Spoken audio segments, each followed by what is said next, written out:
Bem-vindo a mais um vídeo produzido pela equipe do Museu Antares. A nossa aventura de hoje irá falar sobre a ciência por trás dos exames que identificam a presença da Covid-19. Existem 3 tipos de exames para identificar a Covid-19: o RT-PCR, a sorologia e os testes rápidos. Para iniciar as nossas descobertas, precisamos entender o significado de RT-PCR. Em português, significa reação em cadeia da polimerase com transcriptase reversa. Mas o que será essa reação em cadeia da polimerase com transcriptase reversa? É uma técnica utilizada para identificar o material genético encontrado em qualquer ser vivo ou nos vírus.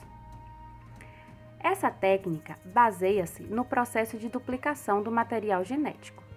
Durante o processo de multiplicação do DNA, uma enzima possibilita a quebra da ligação entre os nucleotídeos, abrindo o que denominamos de forquilhas de replicação. Após a abertura da forquilha, novos nucleotídeos se ligam, possibilitando o surgimento de mais uma fita, como mostra nessa animação.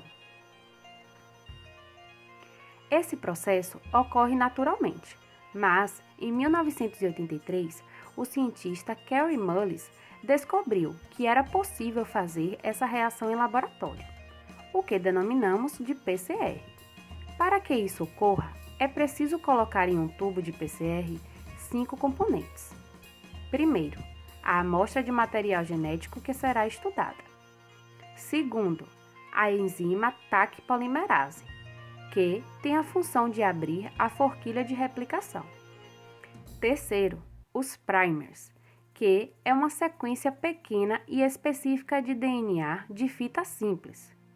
Existem para cada estudo primers específicos.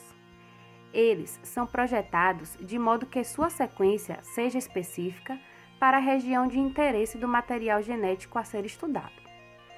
E a função desses primers são de ligar o material genético e, a partir dessa sequência, inicia o processo de duplicação do material. Dessa forma, só será duplicada a sequência de interesse, e não o material genético inteiro.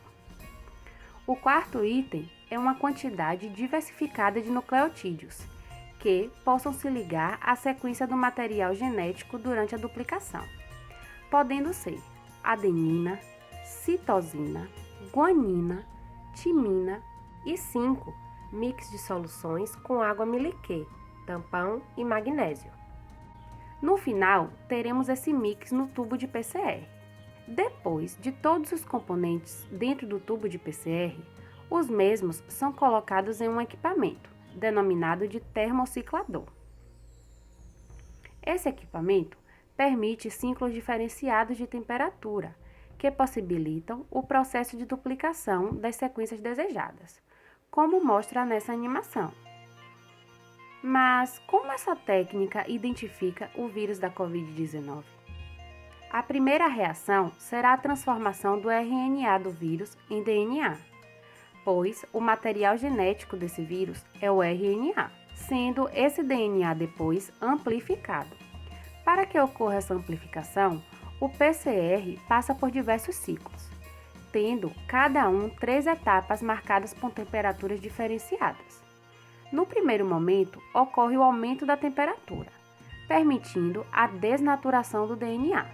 A segunda temperatura possibilita o anelamento dos primers, e a terceira alteração da temperatura possibilita a extensão do DNA, permitindo assim a amplificação com auxílio da Taq polimerase.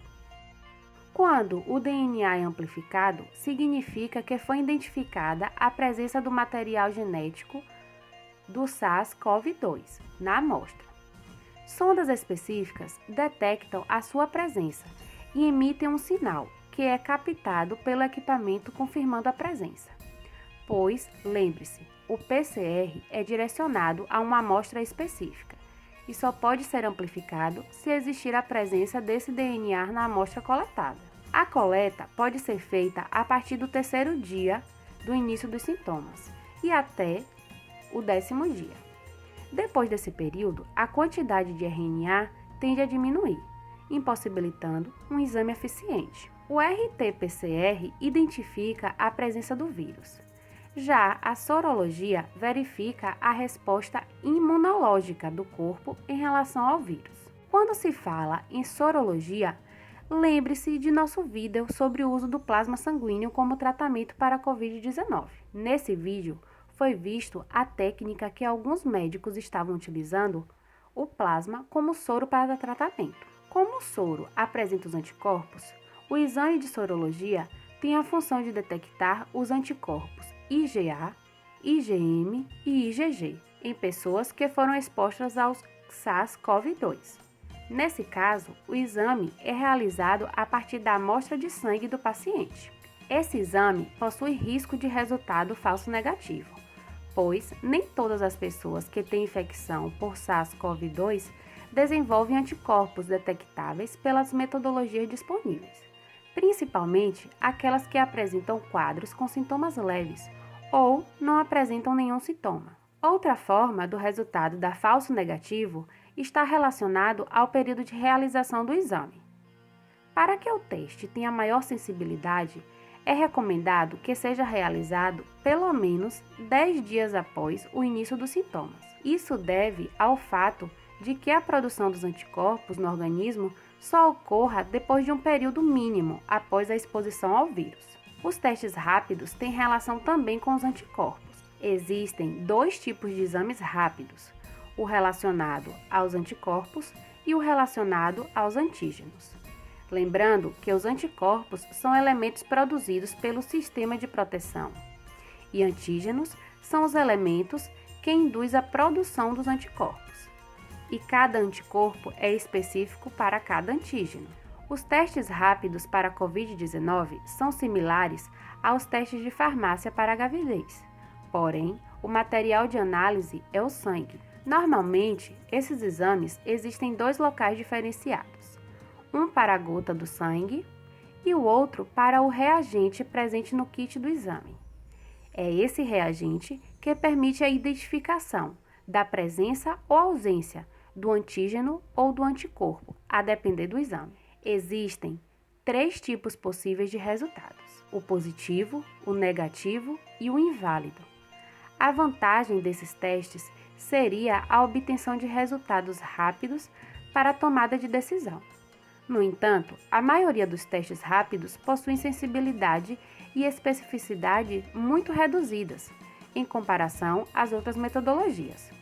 O Ministério da Saúde aponta que os testes rápidos apresentam uma taxa de erro de 75% para resultados negativos, o que pode gerar insegurança e incerteza para interpretar um resultado negativo e determinar se o paciente em questão precisa ou não manter a quarentena. E para uma melhor aprendizagem, vamos responder a esse estudo dirigido.